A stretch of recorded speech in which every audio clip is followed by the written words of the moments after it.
Assalamualaikum warahmatullahi wabarakatuh. Berjumpa kembali bersama channel Ruang Bimbel. Kami doakan semoga teman-teman semua sehat selalu. Bagi teman-teman yang tahun ini sedang mengikuti tes soal P3K, semoga lulus dan menjadi abdi negara. Amin ya robbal alamin. Pada video kali ini kita akan membahas tentang materi soal P3K khusus di bidang teknis, bidang manajerial, bidang wawancara, bidang sosio-kultural, dan dilengkapi dengan pembahasannya. Materi ini sesuai dengan Permenpan RB nomor 29 tahun 2001. Bagi teman-teman yang belum sempat menyaksikan video soal P3K sebelumnya, silakan dilihat linknya di kolom deskripsi. Sebelum kita masuk ke inti videonya, bagi teman-teman yang baru bergabung atau yang belum mensubscribe channel ini, silakan diklik tombol subscribe-nya agar channel ini bisa berkembang dan bermanfaat bagi banyak orang. Jangan lupa klik lonceng notifikasinya agar teman-teman tidak ketinggalan informasi terbaru dari channel ini. Dan jangan lupa tonton video ini sampai habis. Semoga video ini bermanfaat. Mari kita mulai. Soal nomor 1. Pak Bejo mengadakan penilaian yang mengacu pada kriteria yang telah ditetapkan dan mencakup semua aspek kompetensi baik efektif, kognitif, dan psikomotorik. Itu adalah prinsip penilaian. Pilihannya adalah A. Beracuan, kriteria, dan sistematis. B. Beracuan, kriteria, dan menyeluruh. C. Akuntabel dan menyeluruh. D. Objektif dan menyeluruh. E. Objektif dan terpadu. Jawabannya adalah B. Beracuan, kriteria, dan menyeluruh. Kita lihat pembahasannya.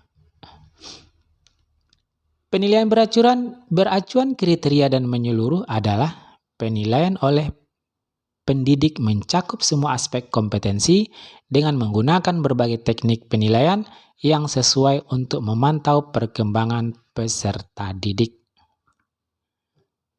Lanjut soal nomor 2. Hasil pengolahan nilai matematika oleh Pak Ali menampilkan bahwa dari siswa kelas 11, ternyata 15 siswa memperoleh nilai di atas mencapai KKM. KKM yang ditetapkan untuk pelajaran matematika adalah 70, dan 8 orang siswa mendapat nilai di bawah KKM yang ditetapkan. Dari ilustrasi di atas, penilaian yang demikian disebut penilaian A. Penilaian terpadu, B. Penilaian acuan, norma, C. Penilaian objektif, D. Penilaian acuan patokan, dan E. Penilaian menyeluruh. Kita lihat jawabannya. Jawabannya adalah D. Penilaian acuan patokan. Kita lihat penjelasannya. Penilaian acuan patokan adalah merupakan pengukuran dengan menggunakan acuan kriteria. Dalam pengukuran ini, siswa dikomparasikan dengan kriteria yang telah dibentuk terlebih dahulu dalam tujuan instruksional, bukan dengan penampilan siswa yang lain. Jadi jawabannya adalah D. Penilaian acuan patokan. Soal nomor 3. Dalam pemberian nilai pada penilaian harian, Bu Ida guru bahasa Inggris melakukan pengkategorian. Siswa yang skor tesnya di bawah 45, maka mendapat nilai 70. Skor antara 50 mendapat nilai 75, dan skor di atas 60 mendapat nilai 80. Sistem penilaian tersebut dinamakan pilihannya A. Penilaian acuan patokan, B. penilaian terpadu, C. penilaian objektif, D. penilaian acuan norma, dan E. penilaian menyeluruh. Kita lihat jawabannya. Jawabannya adalah D. Penilaian acuan norma. Kita lihat bagaimana penjelasannya.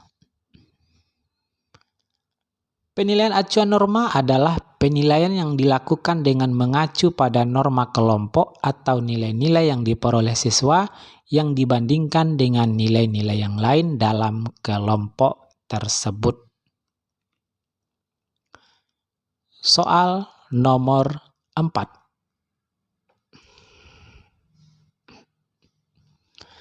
Belajar merupakan usaha pemberian makna oleh peserta didik kepada pengalamannya melalui asimilasi dan akomodasi yang menuju pada pembentukan struktur kognitifnya, memungkinkan mengarah kepada tujuan tersebut, merupakan teori belajar. Pilihannya A. Sibermetik, B. Humanisme, C. Behaviorisme, D. Konstruktivisme, dan E. Kognitivisme.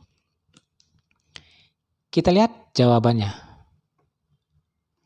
Jawabannya adalah D. Konstruktivisme. Kita lihat penjelasannya. Belajar menurut konstruktivisme adalah proses mengasimilasikan dan mengaitkan pengalaman atau pelajaran yang dipelajari dengan pengertian yang sudah dimilikinya, sehingga pengetahuannya dapat dikembangkan. Soal nomor 5. Anda diminta untuk memberikan pelatihan kepemimpinan di suatu forum yang pesertanya kebanyakan adalah guru-guru profesional.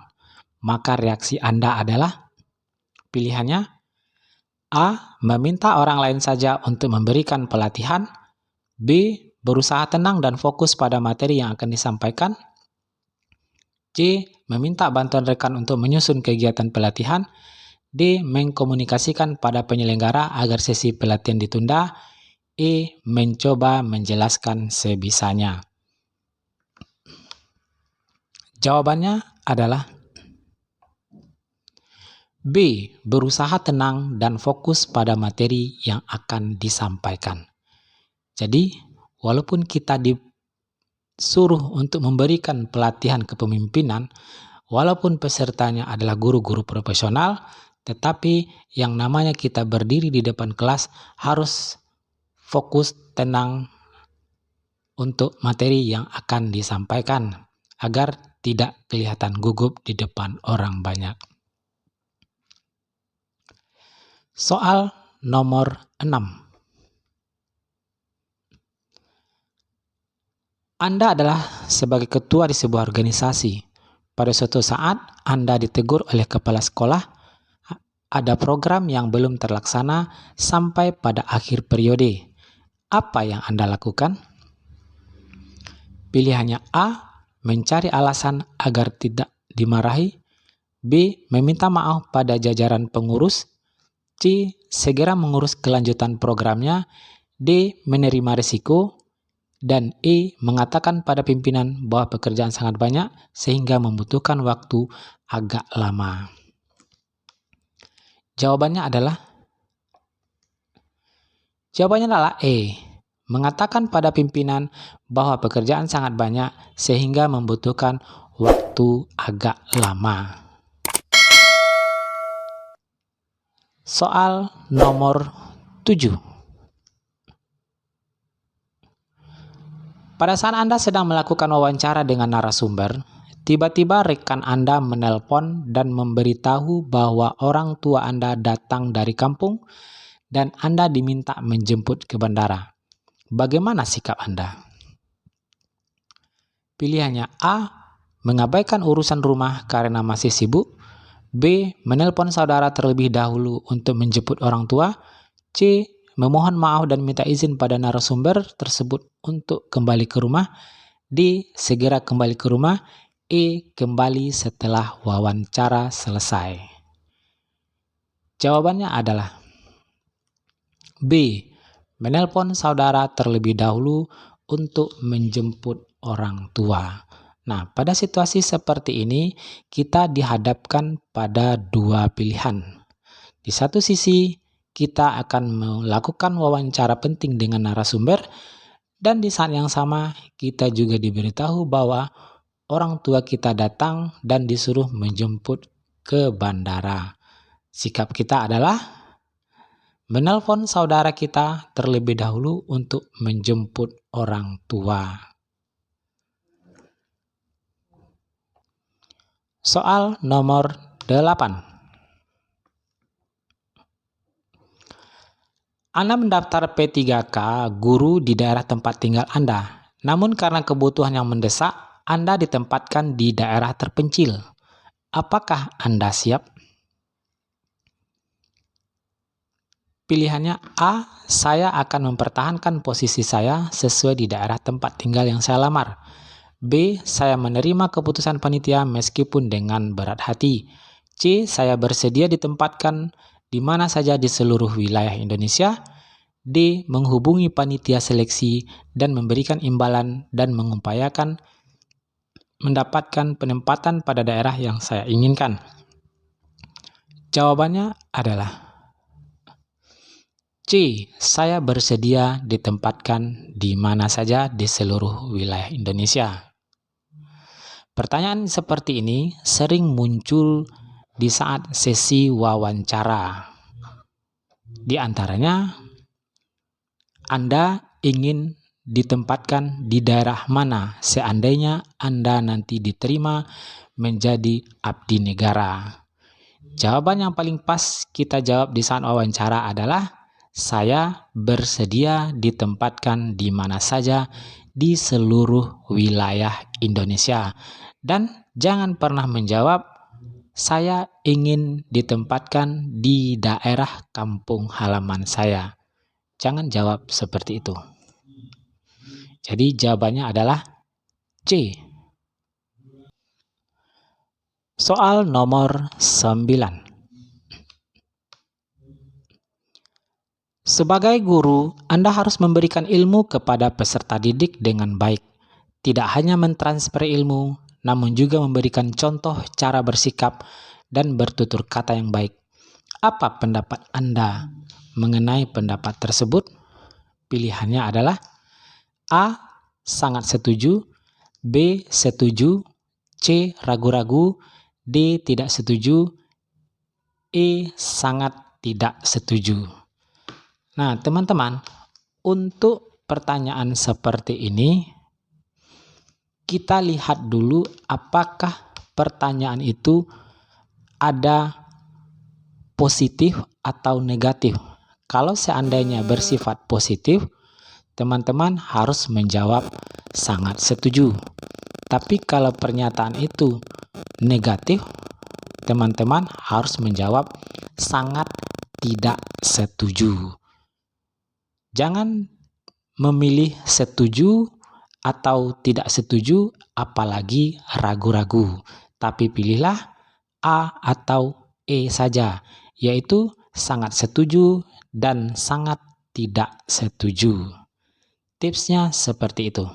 Jadi, kita ulang lagi, sebagai guru, Anda harus memberikan ilmu kepada peserta didik dengan baik, tidak hanya mentransfer ilmu, namun juga memberikan contoh cara bersikap dan bertutur kata yang baik. Nah, pernyataan seperti ini sangat positif sekali. Berarti jawabannya adalah A. Sangat setuju. Soal nomor 10. Suatu perbedaan akan menjadi masalah apabila kita tidak saling menghargai keberagaman dan menjunjung tinggi toleransi. Mengenai hal tersebut, sikap Anda adalah, kita lihat lagi, suatu perbedaan akan menjadi masalah apabila kita tidak bisa saling menghargai keberagaman dan menjunjung tinggi toleransi. Nah, bunyi kalimat tersebut itu maknanya positif.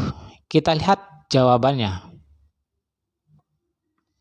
Jawabannya adalah sangat setuju.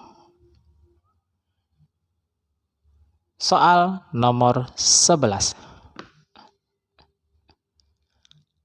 Anda berusaha bekerja sendiri saat ditunjuk menjadi ketua panitia studi banding karena tidak ingin merepotkan rekan Anda yang menjadi panitia. Berkenaan dengan itu, hal itu Anda... Nah, kita analisa dulu soalnya apakah ini bermakna positif atau negatif. Anda berusaha bekerja sendiri saat ditunjuk menjadi ketua panitia studi banding karena tidak ingin merepotkan rekan Anda. Nah, kalau soalnya seperti ini, berarti maknanya negatif. Karena kita sebagai tim harus bekerja sama dan tidak boleh bekerja sendiri, apalagi merasa merepotkan rekan Anda.